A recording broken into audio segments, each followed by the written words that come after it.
Kiai betul-betul Nasrani ini jahat. Production Kenapa and Pak Kolonel Entertainment. katakan 8 miliar setiap bulan dikirimkan ke Indonesia untuk mengajukan Islam.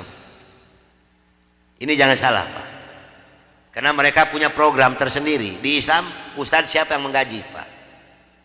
Saya dulu tahun 64 65 demi Allah gajinya sudah 6.700.000. Itu 64 65 Pak. Sehingga begitu saya masuk Islam, maaf 13,9 miliar demi Allah tidak saya bawa serupiah pun. Begitu saya punya tugas mengajukan Islam, berangkatlah dari Bandung jam 12 malam dengan sebuah kendaraan Kijang. Yang pegang sendiri sebelah kanan saya adalah Dr. Cornelis. Selama hidup saya memegang agama Nasrani, saya belum pernah mendengarkan adzan subuh. Adzan duhur, asar, maghrib dan isya saya tahu.